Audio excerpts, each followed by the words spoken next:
പെട്ടെന്നൊരു ഫംഗ്ഷൻ വരുമ്പോൾ നല്ല അടിപൊളി ഡ്രസ്സൊക്കെ ഇടാൻ ആഗ്രഹിക്കാത്തവരായിട്ട് ആരും ഉണ്ടാവില്ല. ചിലപ്പോൾ നമ്മുടെ ബോഡി വെയിറ്റ് അല്ലെങ്കിൽ നമുക്ക് ഓവർ ബോഡി വെയിറ്റ് ഒക്കെ ഉള്ളതുകൊണ്ട് തന്നെ നമ്മൾ വിചാരിച്ച ഡ്രസ്സൊന്നും ഇടാൻ പറ്റുന്നില്ല. അതുപോലെ തന്നെ നമ്മുടെ സമൂഹത്തിൽ ബോഡി ഷേമിങ് വളരെ കൂടുതലാണ്. അതുകൊണ്ടൊക്കെ തന്നെ ഇന്ന് ഒരുപാട് പേര് എങ്ങനെ ഹെൽത്തി ആയിട്ട് ഡയറ്റ് ചെയ്യാം അല്ലെങ്കിൽ എങ്ങനെ ബോഡി വെയിറ്റ് കുറയ്ക്കാം എന്നൊക്കെ അന്വേഷിക്കുന്നവരാണ്. അപ്പം നമുക്കിന്ന് ഈ വീഡിയോയിലൂടെ എങ്ങനെ വെയിറ്റ് കുറയ്ക്കാമെന്ന് നോക്കാം. ഹായ്, ഞാൻ ഡോക്ടർ പ്രിയ, Q1B ഹെൽത്ത് കെയറിലെ ഹോമിയോപ്പത്തിക് ഫിസിഷ്യനാണ്. നമ്മുടെ ക്ലിനിക്കിൽ ഒരുപാട് പേഷ്യൻസോ അല്ലെങ്കിൽ ഒരുപാട് ആൾക്കാർ വരുന്നതാണ്. ഒരു മാസം കൊണ്ട് എങ്ങനെ 10 കിലോ കുറയ്ക്കാം, ഒരു 8 കിലോ ഒരു ഫംഗ്ഷന് വേണ്ടി അർജൻറ്റായിട്ട് എങ്ങനെ കുറയ്ക്കാം, അങ്ങനെ കുറച്ചാൽ എന്തെങ്കിലും പ്രശ്നങ്ങളുണ്ടോ എന്നൊക്കെ ചോദിച്ച് വരാറുണ്ട്. നമ്മൾ കൃത്യമായൊരു ഡയറ്റ് ഉണ്ട്, അതോടൊപ്പം തന്നെ കൃത്യമായ വ്യായാമമൊക്കെ ഉണ്ടെങ്കിൽ കൃത്യമായിട്ട് നമ്മൾ ഈ പറഞ്ഞ പോലെ തന്നെ 8 കിലോയും 10 കിലോയും ഈസി ആയിട്ട് കുറയ്ക്കാവുന്നതാണ്. പക്ഷേ ചിലർക്കൊക്കെ ഇത് നമുക്ക് വിചാരിച്ച പോലെ നടക്കുന്നില്ല. അതെന്തുകൊണ്ടാണ് അങ്ങനെ ഉണ്ടാവുന്നത്? അവരെടുക്കുന്ന ഡയറ്റിൽ എന്തെങ്കിലും പാളിച്ചകൾ ഉണ്ടാവാം, അല്ലെങ്കിൽ അവരുടെ കൃത്യമായൊരു വ്യായാമം ഉണ്ടാവില്ല. നമുക്ക് ഈ വീഡിയോയിലൂടെ എങ്ങനെ ഹെൽത്തി ആയിട്ട് നമ്മുടെ വെയിറ്റ് കൺട്രോൾ ചെയ്യാമെന്ന് നോക്കാം. ഈ ടോപ്പിക്കിലേക്ക് വരുന്നതിന് മുമ്പ് നമുക്ക് എന്താണ് അമിതവണ്ണം എന്ന് നോക്കാം. അമിതവണ്ണം എന്ന് പറയുന്നത് നമ്മുടെ ശരീരത്തിന് ദോഷമാകും വിധം നമ്മുടെ ശരീരത്തിൽ കൊഴുപ്പടിയുന്ന ഒരു അവസ്ഥയാണ്. അപ്പോൾ എത്രയാണ് ഈ അമിതവണ്ണം എന്ന് പറയുന്ന ഒരു വാല്യൂവിൽ എന്തെങ്കിലും ഒരു ലിമിറ്റ് ഉണ്ടോ എന്ന് നമുക്ക് നോക്കണം. അങ്ങനെ നോക്കണമെങ്കിൽ നമുക്ക് സ്റ്റാൻഡേർഡ് ആയിട്ടൊരു ടെക്നിക്ക് ഉണ്ട്. അതായത് നമ്മുടെ ബോഡി വെയിറ്റ് കിലോഗ്രാമിൽ എടുക്കുക, അതിനെ നമ്മുടെ ഹൈറ്റ് ഇൻ മീറ്റർ സ്ക്വയറിൽ ഹരിച്ച് കിട്ടുന്ന ഒരു വാല്യൂവിനെയാണ് നമ്മൾ BMI അല്ലെങ്കിൽ ബോഡി മാസ് ഇൻഡെക്സ് എന്ന് പറയുക. നമുക്ക് ഓരോരുത്തർക്കും നമുക്ക് വീട്ടിലിരുന്ന് തന്നെ ചെക്ക് ചെയ്യാവുന്നതേ ഉള്ളൂ. അങ്ങനെ ചെക്ക് ചെയ്ത് കിട്ടുന്ന വാല്യൂ 18നും 25നും ഇടയിലാണെങ്കിൽ അതിന് നമ്മൾ നോർമലായിട്ട് കൂട്ടും. 18ന് താഴെയുള്ളവരെ നമ്മൾ അണ്ടർ വെയിറ്റ് എന്നും 25നും 30നും ഇടയിലുള്ളതാണ് നമ്മൾ അമിതവണ്ണം എന്ന് പറയുക. 30ന് മുകളിൽ പോവുകയാണെങ്കിൽ അതിന് നമ്മൾ പൊണ്ണത്തടിയായിട്ടും കൂട്ടും. എന്തുകൊണ്ടാണ് ഇങ്ങനെ അമിതവണ്ണം ഉണ്ടാകുന്നത്? അമിതവണ്ണം ഉണ്ടാകാൻ പല കാരണങ്ങളുണ്ട്. ഒന്നാമതായിട്ട് പറയുകയാണെങ്കിൽ നമ്മുടെ ഒരു ഫുഡ് ഹാബിറ്റ്. നമ്മൾ വലിച്ചു വാരി കഴിക്കുക, നമ്മൾ ആവശ്യത്തിലും കൂടുതൽ കഴിക്കുക, അത് നമ്മൾ ഹെൽത്തി അല്ലാത്ത ഭക്ഷണങ്ങൾ കഴിക്കുക. ഇതുകൊണ്ടാണ് നമുക്ക് ഒന്നാമത് അമിതവണ്ണം വരുന്നത്. ഇത് കൂടാതെ തന്നെ ചില എൻഡോജീനിയസ് കണ്ടീഷൻസ്, അതായത് നമുക്ക് ചില അസുഖങ്ങളുണ്ടെങ്കിൽ, തൈറോയിഡിന് എന്തെങ്കിലും കംപ്ലയിൻസ് ഉണ്ടെങ്കിൽ, അതുപോലെ തന്നെ PCOD പോലെയുള്ള രോഗങ്ങളുള്ളവർക്ക്, ഇപ്പം ഒരു സ്ട്രെസ്സോ മെൻ്റൽ ടെൻഷനോ ഉണ്ടെങ്കിൽ അമിതമായിട്ട് ഫുഡ് വലിച്ചു വാരി കഴിക്കുക, ഇങ്ങനെ പല കണ്ടീഷൻസും ഉണ്ടാകും. ഇത് കൂടാതെ തന്നെ പാരമ്പര്യമായിട്ട് നമുക്ക് വണ്ണം കൂടുതലുള്ളവരെ കാണാൻ പറ്റും. ചില മെഡിസിൻസ് ഒക്കെ എടുക്കുക, സ്റ്റിറോയിഡ്സ് ഒക്കെ എടുത്തതിൻ്റെ ഭാഗമായിട്ട് വണ്ണം കൂടുന്നവരുണ്ടാവും. ഇതിനോടൊപ്പം തന്നെ കൃത്യമായൊരു വ്യായാമം ഇല്ല, ഒരു ലേസി ആയിട്ടുള്ള ലൈഫ് സ്റ്റൈൽ ആണെങ്കിൽ അതും നമുക്ക് അമിതവണ്ണത്തിലോട്ട് എത്തും.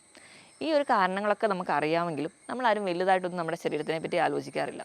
ചെറിയ ചെറിയ അസുഖങ്ങളൊക്കെ നമ്മുടെ ശരീരത്തിൽ പൊട്ടിമുളയ്ക്കുമ്പോഴാണ് നമ്മൾ അമിതവണ്ണമാണല്ലോ ഇതിനൊരു പ്രശ്നമെന്ന് ചിന്തിക്കുക. ഇന്ന് നമ്മൾ കണക്കുകളൊക്കെ നോക്കുകയാണെങ്കിൽ മിക്ക ജീവിതശൈലി രോഗങ്ങളുടെയും ഏറ്റവും ബേസ് ആയിട്ടുള്ളൊരു കോസ് എന്ന് പറയുന്നത് അമിതവണ്ണമാണ്. നമുക്കറിയാം, അമിതവണ്ണം കൂടുന്നതുകൊണ്ടാണ് നമുക്കിന്ന് ഹാർട്ട് കംപ്ലയിൻറ്റ്സ്, അതുപോലെ തന്നെ നമുക്ക് ഫാറ്റി ലിവർ പോലെയുള്ള രോഗങ്ങളും മറ്റ് മെറ്റബോളിക് സിൻഡ്രോംസ് ആയിട്ടുള്ള ഡയബറ്റിസ്, കൊളസ്ട്രോൾ, BP ഇവയെല്ലാം നമുക്ക് ഉണ്ടാവുന്നത്.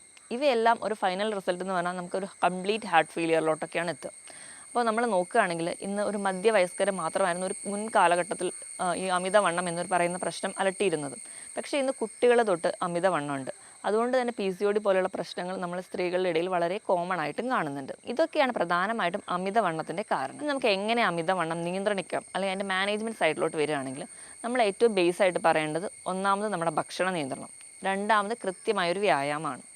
ഭക്ഷണ നിയന്ത്രണം എന്ന് പറയുമ്പോഴും കൃത്യമായൊരു വ്യായാമം എന്ന് പറയുമ്പോഴും ഓരോരുത്തരെ ഡിപ്പെൻഡ് ചെയ്തത് മാറിക്കൊണ്ടിരിക്കും. അപ്പോൾ നമ്മളെല്ലാവരും നമ്മൾ യൂട്യൂബിൽ സെർച്ച് ചെയ്യുന്നു, നമുക്ക് പറ്റുന്നൊരു ഡയറ്റ് എടുക്കുന്നു, നമ്മളത് ചെയ്യുന്നു. നോർമലി നമ്മളെല്ലാവരും അങ്ങനെയാണ് ചെയ്യേണ്ടത്. പക്ഷേ അത് തെറ്റായൊരു രീതിയാണ്. നമുക്ക് കൃത്യമായിട്ടൊരു വെയിറ്റ് കുറയണമെങ്കിൽ നമ്മൾ ആദ്യം തന്നെ ഒരു ഫിസിഷ്യനെ അല്ലെങ്കിൽ ഒരു ഡോക്ടറെ കൺസൾട്ട് ചെയ്യുക. ഡോക്ടറെ കൺസൾട്ട് ചെയ്ത് കൃത്യമായി ഹെൽത്ത് ചെക്കപ്പ് ചെയ്യുക. നമ്മുടെ BP, കൊളസ്ട്രോൾ, നമുക്ക് എന്തെങ്കിലും തൈറോയ്ഡ് ഇഷ്യൂസോ അല്ലെങ്കിൽ മറ്റെന്തെങ്കിലും രോഗങ്ങൾ നമുക്കുണ്ടോ എന്ന് നോക്കുക. ഇങ്ങനെ എന്തെങ്കിലും ഒരു കണ്ടീഷൻസ് ഉണ്ടെങ്കിൽ ആദ്യം ആ അണ്ടർലൈൻ കോസിനെ അതിനെ ട്രീറ്റ് ചെയ്യാം. ആ ഒരു കണ്ടീഷൻ ട്രീറ്റ് ചെയ്താൽ തന്നെ നമുക്ക് അമിതവണ്ണം കുറയ്ക്കാം. ഇപ്പോൾ ഇങ്ങനെയൊന്നും പ്രശ്നമില്ല, നിങ്ങൾ ഹെൽത്തി ആണെങ്കിൽ നിങ്ങൾക്ക് എങ്ങനെ വെയിറ്റ് കുറയ്ക്കാം എന്നറിയാൻ വേണ്ടി ഒരു കൃത്യമായൊരു ഡോക്ടറുടെ സഹായത്തോടെ കൂടെ മാത്രമേ നിങ്ങൾ ചെയ്യാവുള്ളൂ. നമുക്ക് ആദ്യം തന്നെ എങ്ങനെയാണ് ഭക്ഷണത്തിൽ നിയന്ത്രിക്കേണ്ടതെന്ന് നോക്കാം. ഭക്ഷണത്തിൽ നിയന്ത്രിക്കണം എന്ന് പറയുമ്പോൾ എല്ലാവരും പറയും പുറത്ത് പോയി കഴിക്കുന്നവർക്ക് മാത്രമേ വണ്ണം കൂടുള്ളൂ, വീട്ടിലെ ഭക്ഷണം കഴിച്ചാൽ വണ്ണം കൂടില്ല എന്ന്. ഇത് തെറ്റായ ഒരു നിഗമനമാണ്. നമ്മൾ വീട്ടിലെ ഭക്ഷണമാണ് കഴിക്കുന്നതെങ്കിലും അല്ലെങ്കിൽ പുറത്ത് പോയി ഭക്ഷണം കഴിക്കുന്നു എന്നതിനല്ല ഡിപ്പെൻഡ് ചെയ്യുക, നമ്മുടെ ഫുഡിൻ്റെ ക്വാളിറ്റീനെയാണ് ഡിപ്പെൻഡ് ചെയ്യുക. നമ്മൾ അമിതമായിട്ട് മധുരം കഴിക്കുന്നു, അമിതമായിട്ട് ഉപ്പ് കഴിക്കുന്നു, ഇവയൊക്കെ നമുക്ക് വണ്ണം കൂടാൻ വേണ്ടി കാരണമാകും. നമ്മൾ ഒരു മാസത്തേക്ക് പഞ്ചസാര തന്നെ കംപ്ലീറ്റ് ആയിട്ട് നിർത്തി നോക്കൂ, നിങ്ങളുടെ ബോഡി വെയിറ്റ് പെട്ടെന്ന് തന്നെ കുറയുന്നതായിട്ട് കാണാം. കാരണം നമ്മുടെ ശരീരത്തിലെത്തുന്ന വൈറ്റ് പോയിസൺ എന്നറിയപ്പെടുന്നത് പഞ്ചസാരയാണ്. അപ്പോൾ ബേസിക്കായിട്ട് നിങ്ങൾ ചെയ്യേണ്ടതെന്ന് വെച്ചിട്ടുണ്ടെങ്കിൽ പഞ്ചസാര, ഉപ്പ് ഇവയുടെയൊക്കെ ലെവൽ കൺട്രോൾ ചെയ്യുക. അപ്പോൾ ഒന്നാമതായിട്ട് ചെയ്യേണ്ടത് അതാണ്. രണ്ടാമതായിട്ട് അന്നജത്തിൻ്റെ അളവ് കുറയ്ക്കുക. അന്നജം എന്ന് പറയുമ്പോൾ നമ്മൾ കഴിക്കുന്ന അപ്പം, പുട്ട്, ദോശ, ഇഡ്ഡലി, ചോറ് ഇവയെല്ലാം അന്നജമാണ്. കംപ്ലീറ്റ്ലി നമ്മൾ അവോയ്ഡ് ചെയ്യേണ്ടത് ഇതിൻ്റെ അളവാണ്. കംപ്ലീറ്റ്ലി ഇത് അവോയ്ഡ് ചെയ്യുക എന്ന് പറഞ്ഞു കഴിഞ്ഞാൽ അന്നജം ഒന്നും കഴിക്കരുത് എന്നല്ല. അതിൻ്റെ ഒരു ഫുഡ് റെഗുലേറ്റ് ചെയ്യുക. അതെങ്ങനെയാണെന്ന് ഞാൻ വിശദമായി പറഞ്ഞുതരാം. ഇത് കൂടാതെ തന്നെ നമ്മൾ എണ്ണയിൽ വറുത്തതും പൊരിച്ചതുമായ ഭക്ഷണമാണ് കൂടുതലായിട്ട് കഴിക്കുന്നതെങ്കിൽ അവ കൺട്രോൾ ചെയ്യാം. ദിവസം കഴിക്കുന്ന ഉപ്പിൻ്റെ അളവ് എന്ന് പറഞ്ഞു കഴിഞ്ഞാൽ 5 ഗ്രാം മാത്രമേ പാടുള്ളൂ. ദിവസം കഴിക്കുന്ന ഉപ്പിൻ്റെ അളവ് എന്ന് പറഞ്ഞാൽ 1 ടീസ്പൂണാണ്. ഇതിൽ കൂടാതിരിക്കാൻ വേണ്ടി നിങ്ങൾ ശ്രദ്ധിക്കണം. അതോടൊപ്പം തന്നെ പഞ്ചസാര പൂർണ്ണമായും ഒഴിവാക്കുക. കുട്ടികൾക്ക് കുഞ്ഞിലേ തൊട്ട് ബേക്കറി ഐറ്റംസോ ഫ്രൂട്ട് ജ്യൂസസോ അല്ലെങ്കിൽ പെപ്സി കോള പോലെയുള്ള സോഫ്റ്റ് ഡ്രിങ്ക്സോ മേടിച്ച് കൊടുക്കാതിരിക്കുക. ഇവ നമുക്ക് വെയിറ്റ് ഗെയിനിന് ഒരു കാരണമാണ്. ഇതോടൊപ്പം തന്നെ എണ്ണയിൽ വറുത്തതും പൊരിച്ചതുമായ ഭക്ഷണം ഇവയും കംപ്ലീറ്റ് ആയിട്ട് കുറയ്ക്കാൻ വേണ്ടി ശ്രദ്ധിക്കുക. അതുപോലെ പ്രോസസ്ഡ് ഫുഡ്, ടിൻഡ് ഫുഡ്, മൈദ അടങ്ങിയ ഭക്ഷണങ്ങൾ ഇവയും കുറയ്ക്കുന്നത് നല്ലതാണ്. ഇവയൊക്കെയാണ് ഭക്ഷണത്തിൽ നമ്മൾ അവോയ്ഡ് ചെയ്യേണ്ടത്. അപ്പോൾ നമുക്കിനി എന്തൊക്കെ കഴിക്കാം? നമ്മൾ കഴിക്കുമ്പോൾ കൂടുതലായിട്ട് നമ്മുടെ ഭക്ഷണത്തിൽ അന്നജം മാറ്റിയിട്ട് പ്രോട്ടീൻ കൂടുതലായിട്ട് കഴിക്കുക. എന്താണ് ഈ പ്രോട്ടീൻ എന്ന് പറയുമ്പോൾ? നമ്മൾ കംപ്ലീറ്റ് പ്രോട്ടീൻ എന്ന് പറയുന്നത് നമ്മുടെ മുട്ടയാണ്. വലിയ കൊളസ്ട്രോളോ അല്ല വലിയ പ്രശ്നങ്ങളോ ഒന്നും ഇല്ലാത്ത ആൾക്കാർക്കാണെങ്കിൽ 2-3 മുട്ടയുടെ വെള്ളയും ഒരു മുട്ട ഫുള്ളായിട്ടും കഴിക്കാവുന്നതാണ് ഒരു ദിവസം. അപ്പോൾ നിങ്ങൾക്കിങ്ങനെ മുട്ട കഴിക്കാം. അതോടൊപ്പം തന്നെ പ്രോട്ടീൻ എന്ന് പറയുമ്പോൾ ഇറച്ചി, മീൻ ഇവയൊക്കെ നമ്മൾ പ്രോട്ടീനിൽ ഉൾപ്പെടുത്തും. ഇവയെല്ലാം കറി വെച്ച് നിങ്ങൾ കഴിക്കാം. അതോടൊപ്പം പയറ്, കടല, പരിപ്പ് ഇവയെല്ലാം പുഴുങ്ങി കഴിക്കുന്നതും വളരെ നല്ലതാണ്. ഇതൊക്കെയാണ് നമ്മൾ കഴിക്കേണ്ടത്. ഇനി നമുക്ക് കഴിക്കുന്നതിനോടൊപ്പം മാത്രം നമുക്ക് വെള്ളം കുടിക്കുന്നതിൻ്റെ അളവ് കൃത്യമായിട്ട് നിയന്ത്രിക്കണം. ഒരാളുടെ ബോഡി വെയിറ്റ് എന്ന് പറയുന്നത് അതിനോട് 25 കിലോയ്ക്ക് 1 ലിറ്റർ വെള്ളം എന്ന കണക്കെ നമ്മൾ വെള്ളവും കൂടി കുടിക്കാൻ വേണ്ടി ശ്രദ്ധിക്കുക. ഇതൊക്കെ നമ്മൾ ഭക്ഷണത്തിൽ സ്ഥിരമായി വരുന്ന തെറ്റുകൾ ഒന്ന് മാറ്റിയാൽ തന്നെ ഒരു പരിധി വരെ നമുക്ക് വെയിറ്റ് ലോസ് ഉണ്ടാവാൻ പറ്റും. ഇങ്ങനെയൊക്കെ പറഞ്ഞാലും കൃത്യമായിട്ടൊരു ഡയറ്റ് എങ്ങനെ സെറ്റ് ചെയ്യാൻ നോക്കാം. നമ്മൾ രാവിലെ എണീക്കുമ്പോൾ തന്നെ നമ്മൾ ബെഡ് കോഫി ആയിട്ടാണ് സ്റ്റാർട്ട് ചെയ്യുക. നല്ല കടുപ്പത്തിൽ നല്ല മധുരമൊക്കെ ഇട്ടൊരു ചായയോ കാപ്പിയോ അത് നമ്മുടെ ശീലമാണ്. അത് മാറ്റിയിട്ട് നിങ്ങളൊരു ഹെൽത്ത് ഡ്രിങ്ക്സ് അല്ലെങ്കിൽ ഒരു ഡീടോക്സിഫൈങ് ഡ്രിങ്ക്സ് സ്റ്റാർട്ട് ചെയ്യുക. അപ്പം നമുക്ക് ഏതൊക്കെയാണ് ആ ഡീടോക്സിഫൈങ് ഡ്രിങ്ക്സ് എന്ന് നോക്കാം. ഒന്നാമതായിട്ട് നമുക്ക് ഗ്രീൻ ടീ കുടിക്കാം. അത് നല്ലൊരു ആൻറ്റി ഓക്സിഡൻ്റ് ആണ്. അപ്പോൾ ആൻറ്റി ഓക്സിഡൻ്റ് എന്ന് പറയുമ്പോൾ നമ്മുടെ ശരീരത്തിൽ ആവശ്യമില്ലാതെ ഉണ്ടാകുന്ന കുറേ ഓക്സിഡേറ്റീവ് സ്ട്രെസ്സും അതുപോലെ തന്നെ ഇൻഫ്ലമേറ്ററി റിയാക്ഷൻസൊക്കെ അത് നമുക്ക് ഉന്മൂലനം ചെയ്യാൻ പറ്റും. അപ്പം നിങ്ങൾ ഗ്രീൻ ടീയിൽ സ്റ്റാർട്ട് ചെയ്യാം. രണ്ടാമതായിട്ട് നിങ്ങൾക്ക് കുടിക്കാവുന്ന ഒന്നാണ് ചെറുനാരങ്ങ വെള്ളം.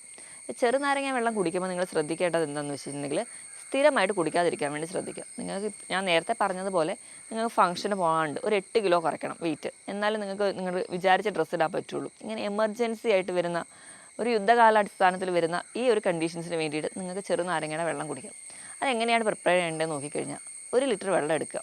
അതിനകത്തൊരു ചെറുനാരങ്ങ നിങ്ങൾ പിഴിഞ്ഞൊഴിഞ്ഞ് വെക്കുക. അതിലൂടെ ഒരു ചെറിയ കഷ്ണം ഇഞ്ചി കൂടി ചതച്ചിടുക. രാത്രി ഇത് പ്രിപ്പയർ ചെയ്ത് വെക്കുക. രാവിലെ എണീക്കുമ്പോൾ തൊട്ട് ഇത് നിങ്ങൾ കുടിക്കാൻ വേണ്ടി സ്റ്റാർട്ട് ചെയ്യുക. രാവിലെ ഒറ്റയടിക്ക് നിങ്ങൾക്ക് വെറും വയറ്റിൽ ഇത് കുടിക്കാൻ ബുദ്ധിമുട്ടുണ്ടെങ്കിൽ ലൈറ്റായിട്ടുള്ളൊരു ബ്രേക്ക്ഫാസ്റ്റ്, ഒരു ദോശയോ 2 ദോശയോ കഴിച്ചതിന് ശേഷം നിങ്ങൾക്ക് സ്റ്റാർട്ട് ചെയ്യാം. എപ്പോഴും അസിഡിറ്റി പോലെയുള്ള പ്രശ്നങ്ങളുള്ളവരാണെങ്കിൽ വെറും വയറ്റിൽ കുടിക്കാത്തതാണ് നല്ലത്. ഇപ്പം 1 ലിറ്റർ വെള്ളം നിങ്ങൾക്ക് 250 ml എന്ന അളവിൽ 3-4 തവണയായിട്ട് നിങ്ങൾക്കത് കുടിച്ച് തീർക്കാവുന്നതാണ്. ഇങ്ങനെ ചെയ്യുമ്പോൾ ഉള്ള ഗുണം എന്താണെന്ന് വെച്ചിട്ടുണ്ടെങ്കിൽ ഇതിനോടൊപ്പം തന്നെ ഇങ്ങനെ ഈ വെള്ളം കുടിക്കുന്നതിനോടൊപ്പം തന്നെ കൃത്യമായൊരു ലൈഫ് സ്റ്റൈലും ഉണ്ട്. അതോടൊപ്പം തന്നെ ഒരു വ്യായാമം കൂടി ഉണ്ടെങ്കിൽ ഈ പറയുന്ന ഡീടോക്സിഫിക്കേഷൻ ഫംഗ്ഷൻ നടക്കുന്നത് വഴി നിങ്ങൾക്ക് നിങ്ങളുടെ ബോഡിയിലുള്ള വേസ്റ്റൊക്കെ ബവലായിട്ടോ യൂറിനായിട്ടോ പുറന്തള്ളപ്പെടും. അത് തന്നെ നിങ്ങൾക്ക് നിങ്ങളുടെ ഒരു ഫ്രഷ്നെസ് ഫീൽ ചെയ്യും. അത് നമ്മുടെ മുടിക്കും സ്കിന്നിനും ഒക്കെ കൂടുതൽ സപ്പോർട്ടീവാണ് ചെറുനാരങ്ങ. കാരണം ധാരാളം വൈറ്റമിൻ സിയും അടങ്ങിയിട്ടുണ്ട്. അപ്പോൾ നമുക്ക് പെട്ടെന്നുള്ള ഒരു ആവശ്യത്തിന് സ്ഥിരമായി കുടിക്കാനല്ല, പെട്ടെന്ന് വെയിറ്റ് കുറയ്ക്കണം എന്ന ആഗ്രഹമുള്ളവർക്കാണെങ്കിൽ ഇത് ചെയ്യാവുന്നതാണ്. രണ്ടാമതായിട്ട് നിങ്ങൾക്കിങ്ങനെ മോർണിംഗ് രാവിലെ എണീക്കുമ്പോൾ തന്നെ കുടിക്കാൻ പറ്റുന്ന ഒന്നാണ് ജീരകവെള്ളം. നമ്മുടെ ചെറുജീരകം എടുക്കുക. നിങ്ങൾക്ക് ഒരു ദിവസം 1 മുതൽ 1.5 ടീസ്പൂൺ വരെ ചെറുജീരകം നമുക്ക് നമ്മുടെ ഫുഡിൽ ഉൾപ്പെടുത്താവുന്നതാണ്. അപ്പോൾ നിങ്ങൾ കുടിക്കാൻ എടുക്കുന്ന വെള്ളത്തിൽ അതിട്ട് ചെറുജീരകം ഇട്ട് നല്ലപോലെ തിളപ്പിച്ച ശേഷം ആ ഒരു വെള്ളം നിങ്ങൾ ഒരു 2 ഗ്ലാസ്സൊക്കെ രാവിലെ എണീക്കുമ്പോൾ കുടിക്കുക. നിങ്ങൾ ഇടയിലുള്ള സമയങ്ങളിലൊക്കെ ഈ ജീരക വെള്ളം കുടിക്കുകയാണെങ്കിൽ നമ്മുടെ മെറ്റബോളിക് ആക്ടിവിറ്റി കൂട്ടുന്നുണ്ട്. മെറ്റബോളിക് ആക്ടിവിറ്റി കൂട്ടാനുള്ള കാരണം എന്ന് പറഞ്ഞാൽ ജീരകത്തിൽ അടങ്ങിയിട്ടുള്ള തൈമോൾ എന്ന് പറയുന്ന ഒരു കണ്ടൻറ്റ് നമ്മുടെ പാൻക്രിയാസിനെ സ്റ്റിമുലേറ്റ് ചെയ്യും. അപ്പോൾ നമ്മുടെ പാൻക്രിയാറ്റിക് എൻസൈംസ് ഒക്കെ നല്ലപോലെ പ്രൊഡ്യൂസ് ചെയ്യും. അതിൻ്റെ ഭാഗമായിട്ട് നമുക്ക് ദഹന പ്രക്രിയ കൃത്യമായിട്ട് നടക്കുന്നു. ഇതിനോടൊപ്പം തന്നെ നമുക്ക് ഗ്യാസിൻ്റെ പ്രശ്നങ്ങളോ അല്ലെങ്കിൽ മറ്റ് പുളിച്ച തകട്ടൽ പോലെയുള്ള ബുദ്ധിമുട്ടുകളുണ്ടെങ്കിൽ അത് പൂർണ്ണമായിട്ട് മാറുന്നതായിട്ടും കാണാം. ഏത് പ്രായക്കാർക്കും കുടിക്കാവുന്ന ഒന്നാണ് ജീരകവെള്ളം.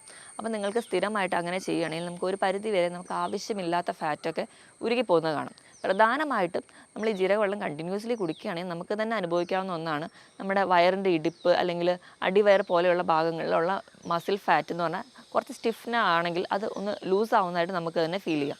അപ്പോൾ ജീരകവെള്ളം നിങ്ങൾ സ്ഥിരമായിട്ട് കുടിക്കുന്നത് നിങ്ങൾക്ക് വെയിറ്റ് കുറയ്ക്കാൻ നല്ലതാണ്. മൂന്നാമതായിട്ട് നമുക്ക് കറുകപ്പട്ട അല്ലെങ്കിൽ സിനമൺ ഇത് പൊടിച്ച് അതൊരു നുള്ളിട്ട് ഒരു 2 ഗ്ലാസ് വെള്ളത്തിലേക്ക് ആഡ് ചെയ്ത് നല്ലപോലെ തിളപ്പിച്ച് അത് കുടിക്കാവുന്നതാണ്.